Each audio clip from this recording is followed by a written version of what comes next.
August 18 ఆదివారం కొరకు ఏర్పాటు చేయబడిన దేవుని వాక్యము.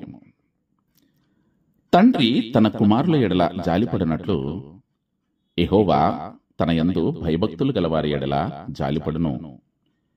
కీర్తనల గ్రంథము 103వ సంకీర్తన 13వ వచనం. కీర్తనకారుని ప్రకారం ఇది తన పిల్లల పట్ల దేవుడు కలిగి ఉన్న జాలి, కనికరముతో కూడిన ప్రేమ.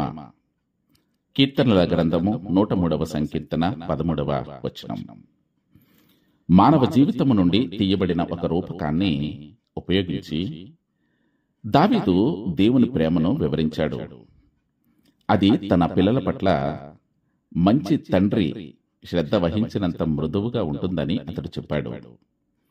మానవ తండ్రి తన పిల్లల పట్ల కనికరం చూపినట్లే మన పరలోకపు తండ్రి అయిన దేవుడు తనకు భయపడే వారి పట్ల ప్రేమను, శ్రద్ధను చూపిస్తాడు. ఆయన తన ప్రజలకు జాలి చూపి కనికరం గల తండ్రి అని గ్రహించాలి.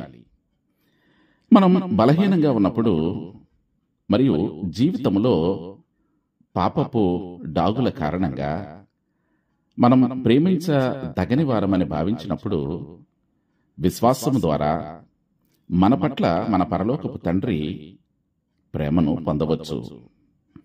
ఆయన తన కుమారుని పంపడం ద్వారా ఆయన కనికరమును తెలియపరిచాడు. మన రక్షణ కొరకు ఆయన మన నిమిత్తము తన ప్రాణమును పెట్టాడు.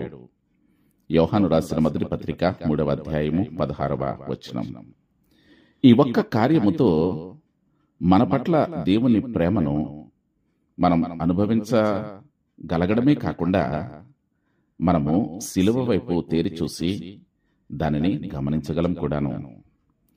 మన బలహీనతల యందు మనతో సహానుభవం కలిగిన ఒక ప్రధాన యాజకుడిని మనము కలిగి ఉన్నందుకు మీరు సంతోషించటం లేదా?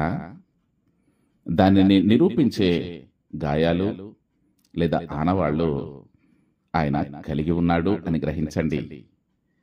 హెబ్రీయులకు రాసిన పత్రిక 4వ అధ్యాయము 15వ వచనం. ప్రార్థన. శాశ్వతమైన ప్రేమతో మమ్మలను ప్రేమించడి మా పరలోకపు తండ్రి, నీకు స్తోత్రాలు.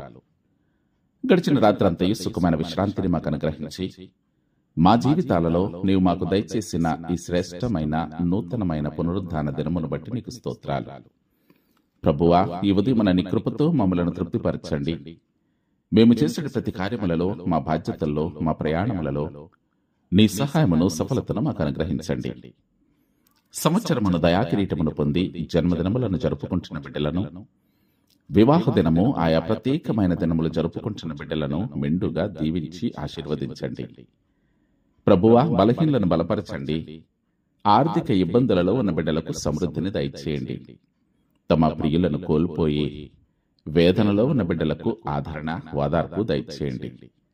ఈ దినమంతయు నీ చల్లని రెక్కల చాటున మమ్మలను భద్రపరచమని ఈ ప్రార్థనని ప్రియ కుమారుడును మా ప్రభువైన యేసుక్రీస్తు అతి పరిశుద్ధ నామమున అడిగి ప్రార్థించి వేడుకుంటూ ఉన్నాము తండ్రి. ఆమేన్. గొర్రెలకు గొప్ప కాపరి అయిన మన యేసుక్రీస్తు ప్రభుని యొక్క కృపయు, సమస్తమును వాక్శక్తి చేత సృజించిన పరమ తండ్రి అయిన దేవుని ప్రేమయు, పరిశుద్ధాత్మ యొక్క అన్యోన్య సహవాసము కాపుదల ఈ అరుణోదయ ధ్యానమును విని ప్రార్థనలో ఏకీభవించిన ప్రియబిడలందరికీ, వారి కుటుంబాలకును, వారి విశ్వాస జీవితానికి దేవుడు సదా సర్వత్రా తోడుగా ఉండి నడిపించి సంరక్షించునుగాక. ఆమేన్, ఆమేన్, ఆమేన్.